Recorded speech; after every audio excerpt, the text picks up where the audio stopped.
में नहीं बोल पाऊंगी, आती नहीं है मुझे, नहीं तो बोलना चाहिए था मुझे, थोड़ा बहुत तो प्रयास करना चाहिए था, तो उसके लिए माफी। हिंदी में आपसे बात करूंगी। और दूसरा, मेरी तबीयत काफी ठीक नहीं है, वायरल का मुझे अटैक हो गया, तो जरा सा अगर भूल चूक हो, कुछ कम ज्यादा हो तो माफ कर दिएगा अगर भी हो। तो नमस्कार, सलाम, हेलो आप सब लोगों को। और मेरे लिए बहुत ही गर्व की बात है कि चंद्रगुप्त चौधरी, कॉमरेड कॉमरेड करुणा चौधरी, इनके ऑनर में आप लोगों ने मुझे मतलब यहाँ पर बुलाया। It's a matter of great pride for me, और मैं बहुत विनम्रता से आपकी शुक्रगुजार हूँ। उनकी बेटी से मिलकर और अच्छा लगा। और मतलब हम लोग आजकल बहुत हताश हो जाते हैं। जब हताश हो जाते हैं और लगता है कि यार सारी दुनिया खत्म हो गई, अब तो कुछ नहीं होने वाला, एवरीथिंग इज गोइंग, तो इस तरह के लोग जैसे चंद्रगुप्त चौधरी जी, करुणा जी को हम लोग जब देखते हैं कि 40 के दशक में, जब ये तो हमको पता है कि 47 में आजादी आ गई, लेकिन उनको कोई अंदाजा नहीं कि आजादी कब आएगी, क्या होगा, उसमें संघर्ष में अपने आप को झोंकना, पूरी तरह से सम्मिलित हो जाना उसमें, उसके बाद में भारत सरकार से भी सीधी बात कहना, ये नहीं कि आप उनके बिल्कुल हाँ में हाँ मिलाएं, उन वो जेल भेज रहे हैं आपको, आप उसका भी उस दौर से गुजर रहे हैं, और उसके बाद लोगों का समर्थन जी, मतलब एक जनप्रतिनिधि के रूप में अपना काम करना, तो इतना मतलब वेरी गुड टाइम है कि मुझे लगता है कि मुझे तो बहुत इससे प्रेरणा मिलती है, और हताशा थोड़ी सी कम होती है जब सोचते हैं इनके बारे में। सो ग्रेट सलाम and hat tip to both of them. आज 3 मई है, आज जैसे जिक्र किया जस्टिस माधव ने, आज तो वर्ल्ड प्रेस फ्रीडम डे है। और आज हर साल रिपोर्टर्स ऑफ फ्रंटियर एक रिपोर्ट निकालते हैं, कई कई साल से लोग रिपोर्ट निकालते हैं, और भारत जो है वो बड़ी तेजी से लुढ़कता, बिल्कुल नीचे आता हुआ फाइनली अब पहुंच गया है वो 191 नंबर पे 180 देशों, यानी 180 देशों में जो अंतिम 29 देश हैं उनमें हमारी गिनती होती है। ये बहुत तेजी से गिरावट हुई तकरीबन 2019 में, और अभी भी जो स्थिति है वो बहुत सीरियस बताई जाती है, रिपोर्ट बता रही है ये।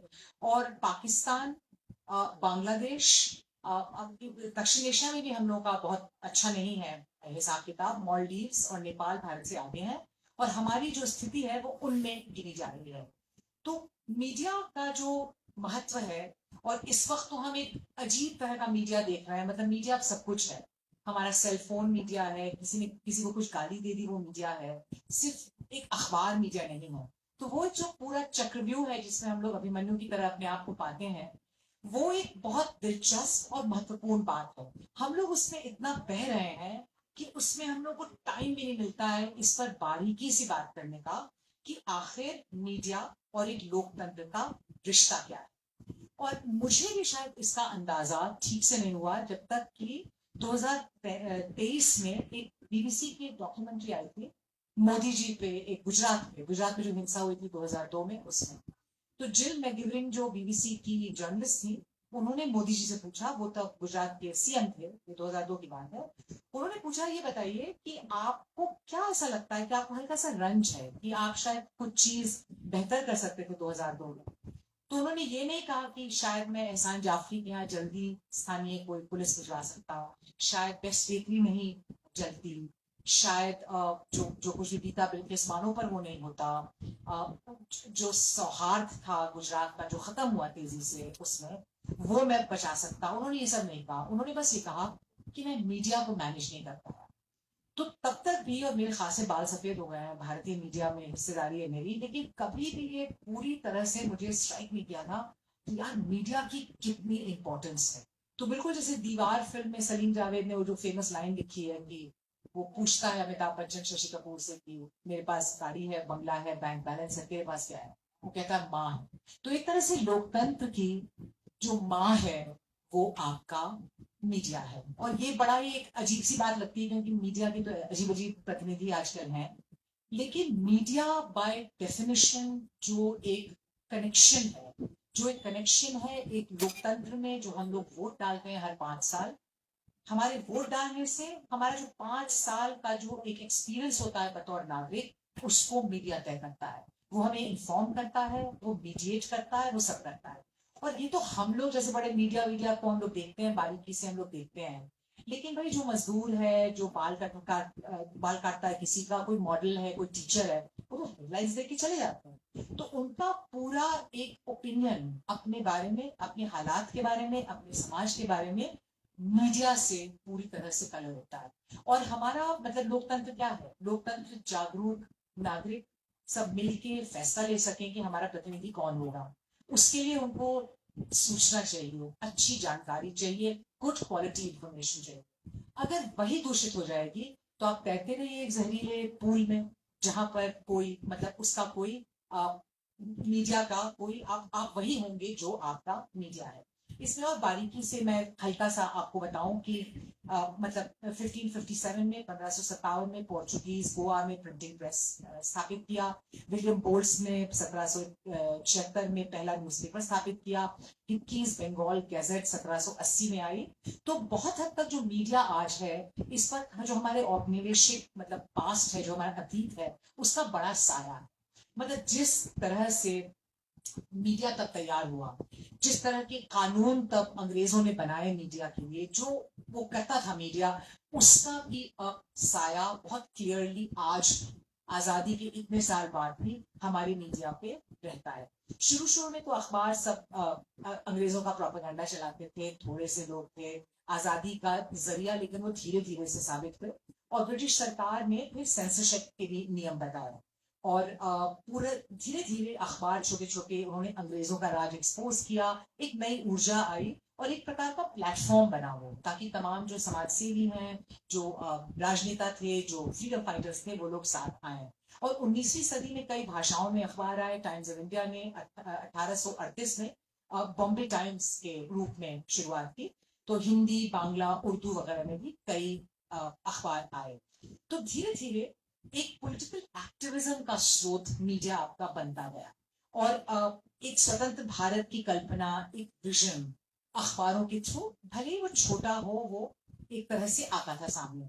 उस वक्त तो साक्षरता बहुत कम थी। 1911 के सेंसस में ये क्लियर है कि जो ब्राह्मण वर्ग था, जो सबसे ज्यादा पढ़ा लिखा वर्ग था, उसमें से 30% साक्षर थे, और जो सो कॉल्ड लोअर कास्ट थे, उसमें से 2% वो साक्षर थे। तो बहुत कम लोग पढ़ते थे, लेकिन फिर भी एक एक जिसको कहा जाए, एक ये लोगों को समझ में आ गया कि इससे हमें बात अपनी बढ़ानी है। तो भले ही गांधी हो, वो उनके अखबार हो, हरिजन हो, उनके तमाम और पेपर्स हो, वो नेहरू हो, वो पेट्रियट हो सीपीआई का, वो People's Democracy, New Age, Panchjanya Organiser, Saamana, मतलब पॉलिटिक्स का कन्विंस करने का, लोगों को अपनी बात कहने का मीडिया बहुत एक इंपॉर्टेंट स्रोत बना। और इसका क्या असर हम समझें अगर, भाई ये तो कल की बात हो गई, लेकिन अगर आप ये देखिए कि जो कानून अंग्रेजों ने बनाए, वो भले ही वर्नैक्युलर प्रेस एक्ट हो, सेंसरशिप हो, न्यूज प्रिंट को कंट्रोल करने की एक बात हो, और एक तरह से हर चीज में कंट्रोल करना, वो आज भी हम देखते हैं कि कुछ एक्ट्स के नाम भी वही हैं। और वो एक पूरी एक धारणा बन गई कि हम जो लिखेंगे, पढ़ेंगे, बोलेंगे, उस पर सरकार का नियंत्रण होगा। और उमेश ठाकुर की बात आपने कही पहले अमेंडमेंट में, जिस तरह से पूरी ये बात हुई थी कि this is too hot to do it. तो मीडिया का पावर और उसको कंट्रोल करने का ये जो एक नस्ल था, ये तब से पूरा शुरू था। यो समझिए कि 1990 के दशक तक मीडिया एक प्रकार का मिला जुला मानुस था। मतलब वो कभी कभी एक्टिविज्म भी करता था, भाग भाग के लोग मीडिया ओन करते थे, किसी को अच्छा लगे तो उसने अखबार चला दिया। उसमें काफी वैरायटी थी, छोटे छोटे अखबार भी थे, सब थे, और मतलब ओनरशिप भी काफी डाइवर्स थी। लेकिन धीरे धीरे 1990 एक बहुत बड़ा टर्निंग पॉइंट है। जैसे हमारे समाज में और हमारे आर्थिक, हमारी पूरी दुनिया को देखने के नजर में, जिस तरह से सोवियत यूनियन का कोलैप्स और उदारीकरण का जो दौर था, लेकिन मीडिया इससे बहुत तगड़ा इम्पैक्ट हुआ।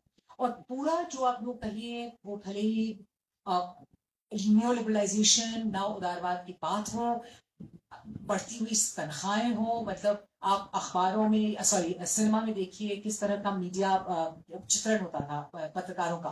वो एक कुर्ता और जीन्स और फटी चप्पल और सिगरेट फूकता था, उसमें तो तनख्वाह तो मिलती नहीं थी। धीरे धीरे वो बड़ा हो गया।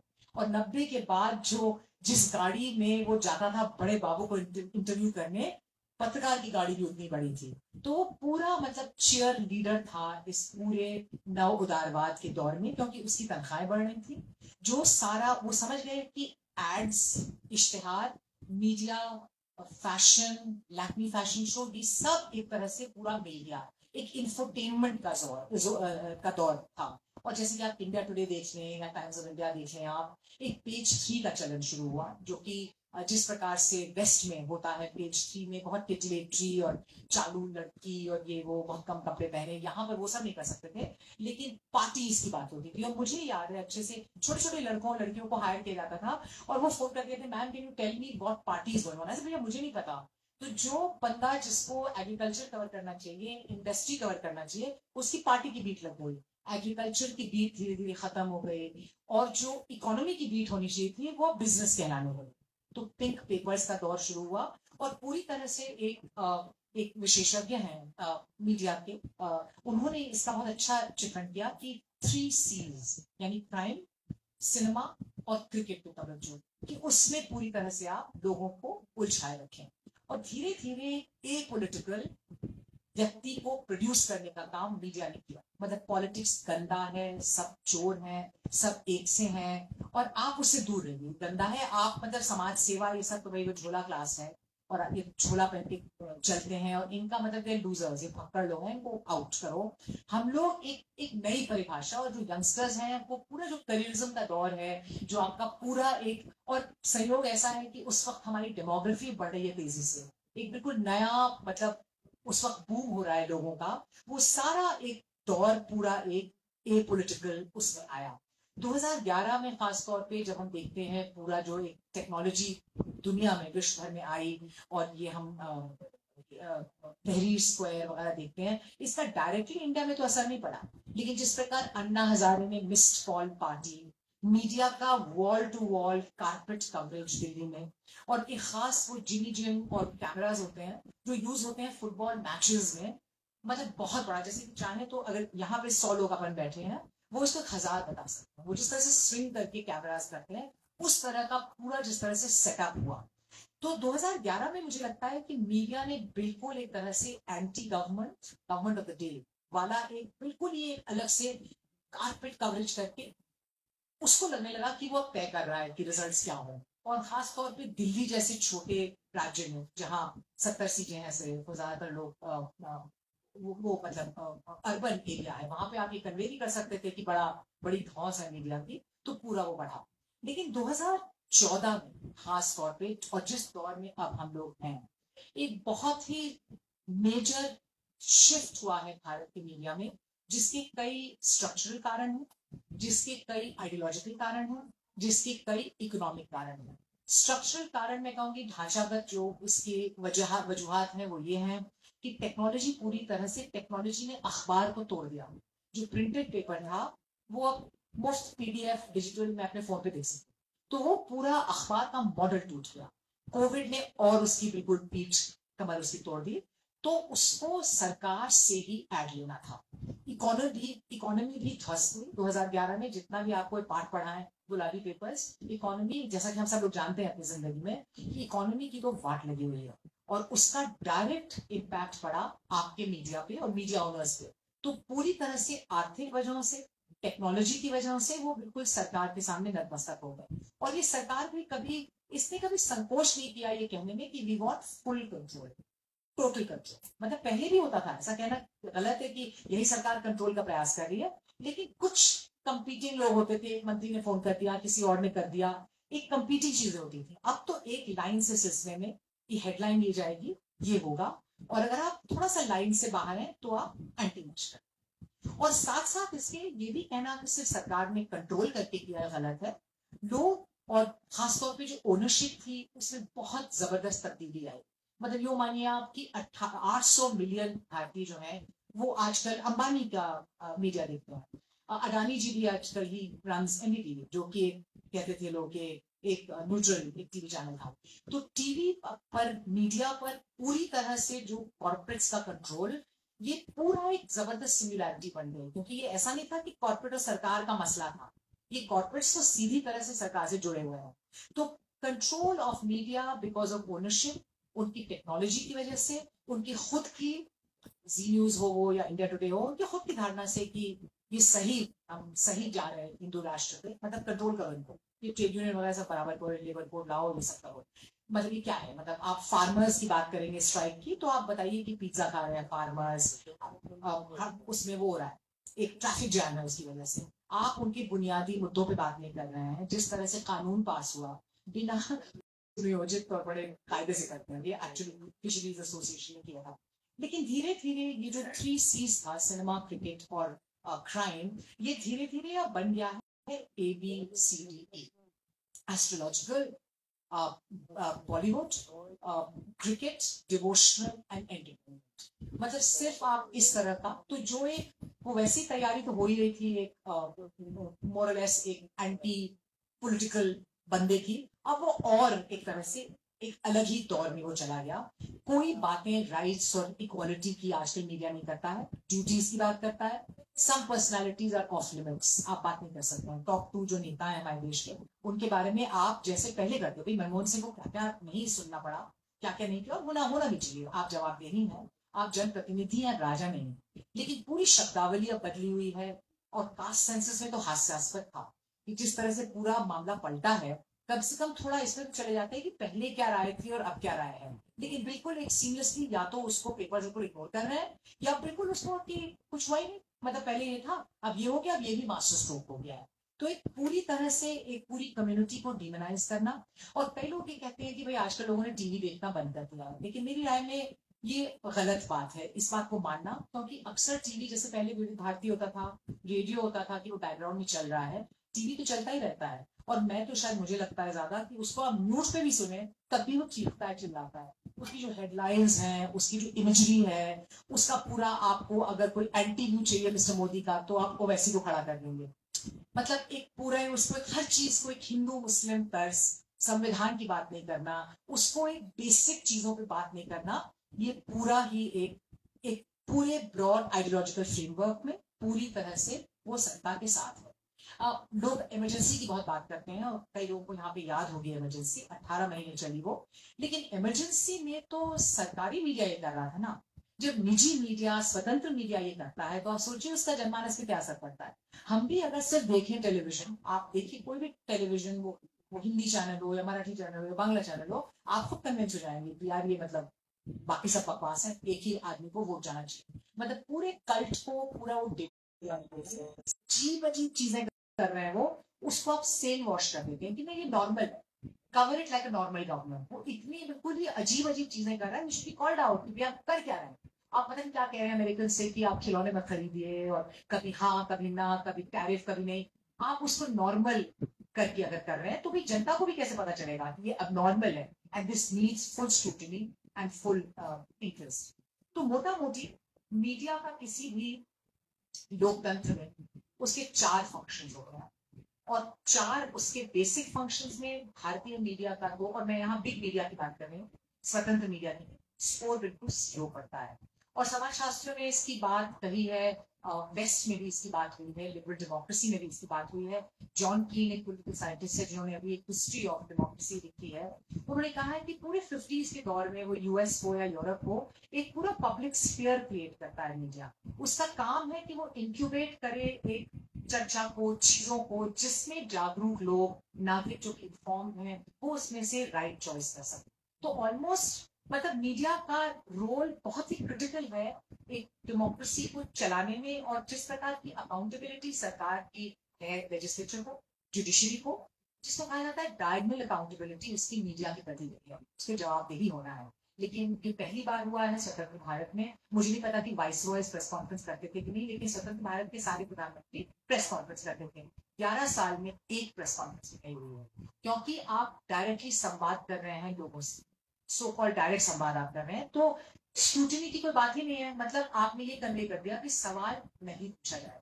पूरे कोविड में मात्र हमारा देश ऐसा है जहां पे हेल्थ मिनिस्टर ने, जो भी इलेक्टेड शख्स हो, उसने कोई सवाल नहीं फेस किया। हर जगह पता नहीं कितने लोगों की नौकरी चली गई, वो सवाल जवाब होते थे। वो यूके में भले कितने गधे हैं वो बोरिस जॉनसन, उन्होंने सवाल जवाब प्रॉपर प्रेस कॉन्फ्रेंस तरह की बैठती है, फेस प्रेस कॉन्फ्रेंसेस। यूएस में ट्रंप ने फेस किया, हारा वो चुनाव, ब्राजील में भी हुआ है। लेकिन भारत में पूरी प्रेस कॉन्फ्रेंस इलेक्टेड लीडर ने नहीं, वो ब्यूरोक्रेट्स को सामने कर देते थे। आप बात कीजिए सारे ब्यूरोक्रेट्स। तो मीडिया के जो 4 काम जो होते हैं, उस पर थोड़ी आपकी तवज्जो चाहूंगी मैं यहाँ पे। जैसे पहला काम मीडिया जो करता है वो है बहुत बेसिक जानकारी देना। उसको जानकारी देनी पड़ती है कि जो मेन चीजें हैं उस पर बात करें, मीडिया वो खबर दे। मैं तो जाके पीआईबी की वेबसाइट में, प्रेस इंफॉर्मेशन ब्यूरो की वेबसाइट में जाके सरकार का नहीं देखती, मैं तो कहीं भाई कभी व्हाट्सएप पे कोई खबर दे रहा है या कोई टीवी पे आ रहा है या अखबार पे आ रहा है तो जानकारी देना।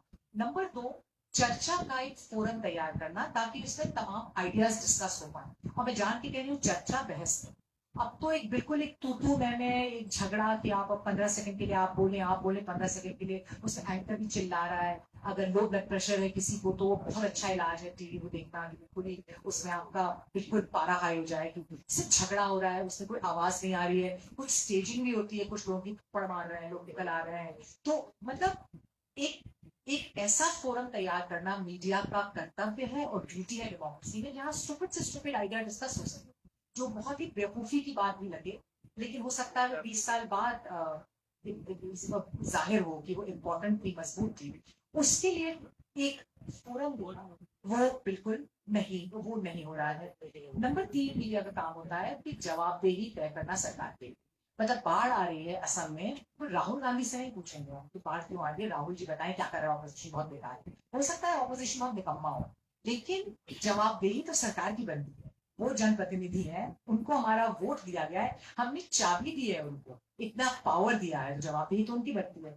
ये जवाबदेही तय करना मीडिया का काम हो। और नंबर 4, वित्तीय मामलों में वॉचडॉग का काम करना।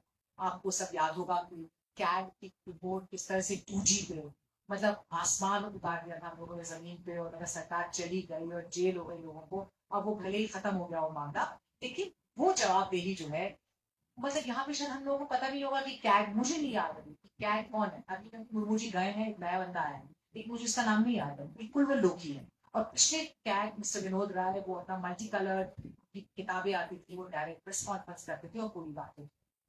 तो हुआ ये है कि सूचना में मैं आपको 2 उदाहरण दूंगी। जैसे रुपए का गिरना, जब 2013 में रुपए गिरा था और जिनकी शायद 62% हुआ था, 62 पर डॉलर हुआ था, 62 पर डॉलर हुआ था। बिल्कुल क्लास चली गई थी मनमोहन सिंह की, और पता नहीं क्या क्या की, fallen something like all sorts of things said, Juhi Chawla, Amitabh Bachchan, सब लोग मजाक उड़ाते थे। इस वक्त रुपी 87 पे है, लोग कह रहे हैं 90 तक जा सकता है। एंड डिस्पाइट आरबीआई का इतना पैसा करने के बाद, और मैंने पूरा एक चैलेंज दिया अपने फेलो पत्रकार को कि पिंक पेपर में भी देखिए उसकी खबर 11वें पन्ने पे होती है, वो पेज 1 पे नहीं है खबर। तो जो बात आपको, जो बेसिक जानकारी कि यार रुपया बिल्कुल गिर गया है, जमीन पे है, मतलब वो अंदर अंदर है, उसमें आप नहीं देखते। और जब आप हेडलाइन देने पर भी मजबूर होंगे तो हेडलाइन स्पिन कर देंगे आप कि ये इंटरनेशनल वजह से हो रहा है, इसलिए हो रहा है, ये होता है। नंबर 2, ये अनएम्प्लॉयमेंट, रिकॉर्ड अनएम्प्लॉयमेंट और रिकॉर्ड यूज अनएम्प्लॉयमेंट का सामना ये देश कर रहा है। जो डेमोग्राफिक डिविडेंड था वो अभी डेमोग्राफिक डिजास्टर बना हुआ है। उस पर आप कोई टीवी डिबेट नहीं देखिएगा। एक है आंटी है बहुत जबरदस्त, उसका नाम है टीम ह्यूमन। उसने पूरे लॉट्स ऑफ डिबेट्स देखी इसमें 2024 के चुनाव के पहले, और उसको 0 डिबेट में दी अनएम्प्लॉयमेंट को। और जहां कोई इकोनॉमी की बात होती है तो वो चढ़ जाते हैं ऑपोजिशन।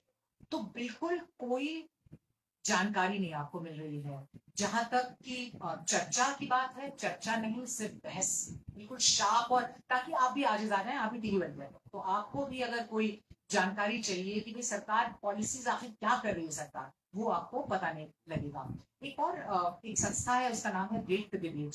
वो भी टेलीविजन देखते हैं और उसको रेट करते हैं। उन्होंने 10 से 23 मार्च को अभी देखा कि जो दक्षिण राज्य हैं उनकी जो आवाज आ रही है डिप्यूटेशन परिसीमन पे, उनका जो मत है वो किस हद तक रिफ्लेक्ट हो रहा है मीडिया में। उन्होंने पाया 0.1%। तो उनकी ये पूरी ग्राफ को बनाते हैं, उसका नाम है थिन रेड लाइन। मतलब बिल्कुल पूरे पाई ग्राफ में उसकी थिन रेड लाइन होती है, जो मेन मुद्दा जिसपे बात होनी चाहिए, जिसपे आपको बताना चाहिए लोगों को, उसकी थिन रेड लाइन ये लोग सिर्फ आई थिंक ये पूरा, हाँ, फॉर मोर देन 3000 मिनटों को उन्होंने कवर किया। उसमें से 4 मिनट तक ये बात हुई कि आखिर दक्षिण जो राज्य है वो क्या कर रहा है, उनका आर्ग्यूमेंट क्या है। तो आपको पता ही नहीं है, आपने उसको एक नॉर्थ वर्सेस साउथ एक बना दिया। उनका जो आर्ग्यूमेंट है, उनके जो कंसर्न्स हैं, आप उसका कोई बात ही नहीं कर रहा।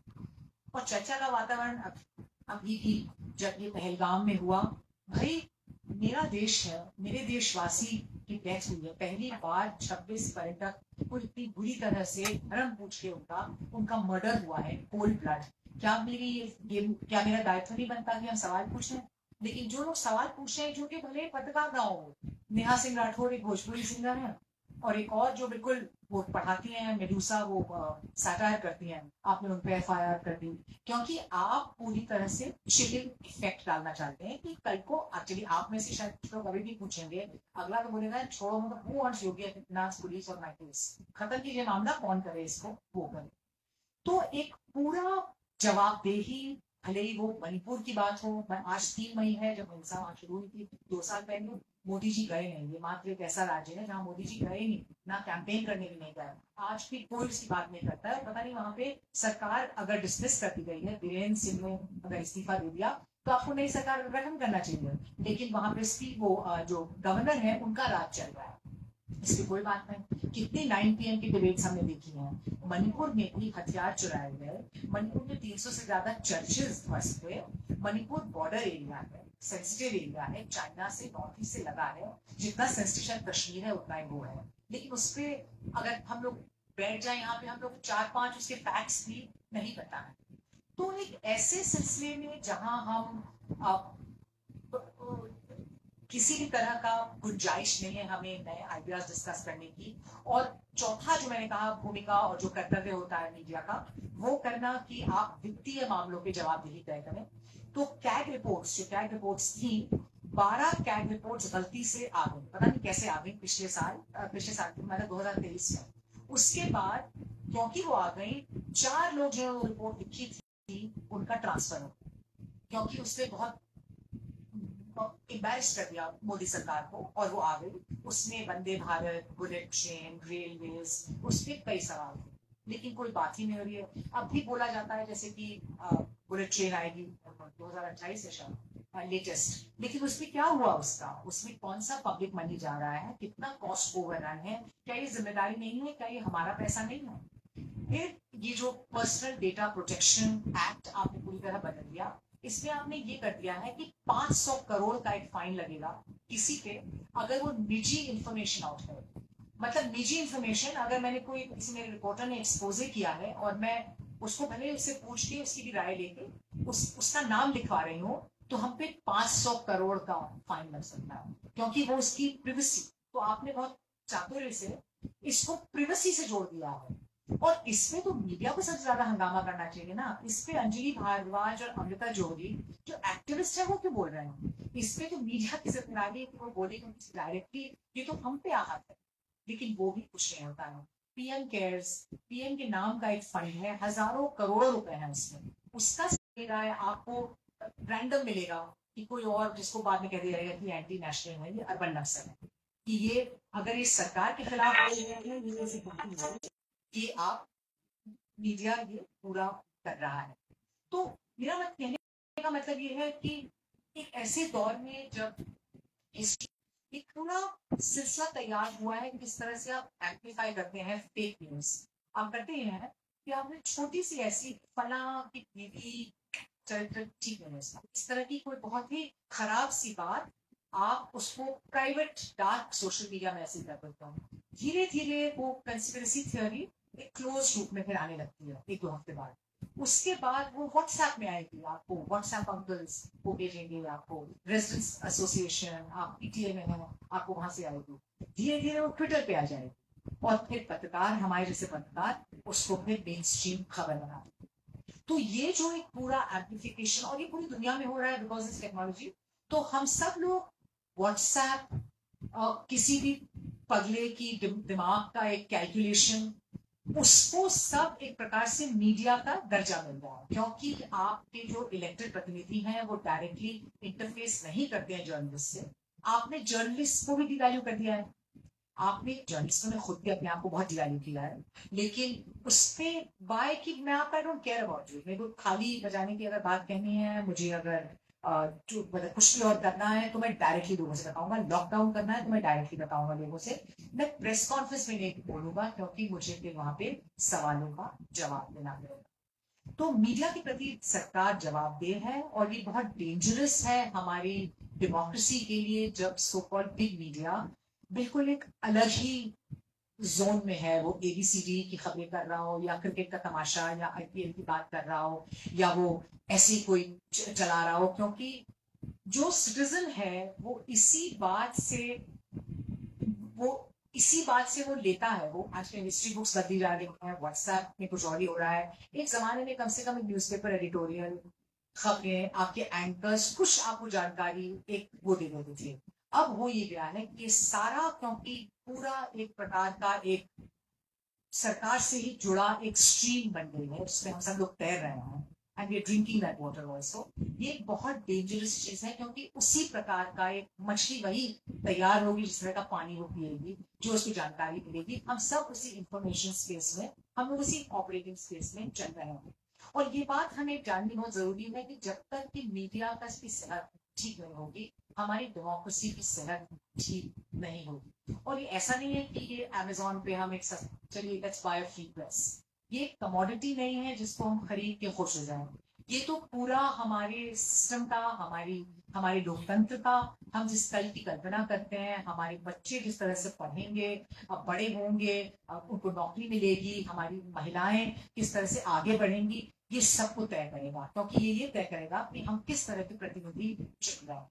आप एक छोटे से एक चीज पे मैं नहीं करूंगी ये पूरा कि अनएम्प्लॉयमेंट की बात ना करना किस तरह से डैमेजिंग है डेमोक्रेसी के लिए। तो यू मे थिंक यार नहीं बात कर रहा है, प्रेस ना करे अनएम्प्लॉयमेंट की, मेरे को तो पता है ना क्या अनएम्प्लॉयमेंट है, मुझे नहीं पता अनएम्प्लॉयमेंट है। क्योंकि मुझे लगता है यार मैं नालायक हूँ, मेरी बहू नालायक है, मेरा बेटा नालायक है, मुझे तो नहीं पता है ना कि मैं बदकिस्मत हूँ, मेरे को नौकरी नहीं है मेरे पास। ये तो मीडिया बताएगा ना मुझे कि बॉस तुम बदकिस्मत नहीं हो, 30% नौकरी नहीं मिल रही है, एआई खा गया इतना, या टू व्हीलर स्कूटर्स बिल्कुल डाउन है, इकोनॉमी इज डाउन, नहीं मिल रहा है। तभी तो मैं कनेक्ट करूंगी जिसका एक बहुत इंपॉर्टेंट बात जो कहते हैं ज्वाइनिंग द डॉट्स। जब तक वो ज्वाइनिंग द डॉट्स नहीं होगा, वो सिर्फ मेरे जान लेने से कि हाँ मेरी हालत खराब है, क्योंकि मैं तो उसको बताऊंगी भी नहीं अपने नेबर से कि नौकरी नहीं है मेरे पास, मेरे नेबर के ना, मेरे बेटे बेटे के पास है, मेरी बहू के पास। क्योंकि आप, ये तो मीडिया का काम है कि वो उसको बताए और उसको तय करे, और तब मैं बोलो हाँ right it's a problem, it's not just my problem. तो मुझे लगता है कि हम लोग एक बहुत क्रिटिकल और बहुत ही मुश्किल दौर से गुजर रहे हैं। और जो बात तब के गुजरात के मुख्यमंत्री ने बहुत बखूबी समझा 2002 में, और बोले वो कि मैं मीडिया को मैनेज नहीं कर पाया, उसका ही हम अब लोग की मैनेजमेंट का और कई और जो चीजें ऑलरेडी हैं संस्थागत ढांचागत, उसका टेक्नोलॉजी का और इकोनॉमी का, उसका हम लोग अभी नतीजा देखते हैं। और ये बहुत डेंजरस पाथ पे हमें एज अ कंट्री डाल रहा है, क्योंकि जब तक आपका सिटीजन जागरूक नहीं है, उसके पास जानकारी नहीं है, उसके पास बेसिक इंफॉर्मेशन नहीं है, वो कैसे चुनेगा कि मैं अपना प्रतिनिधि किसको बनाऊं। तो that's it folks, I hope it was useful. Thank you very much.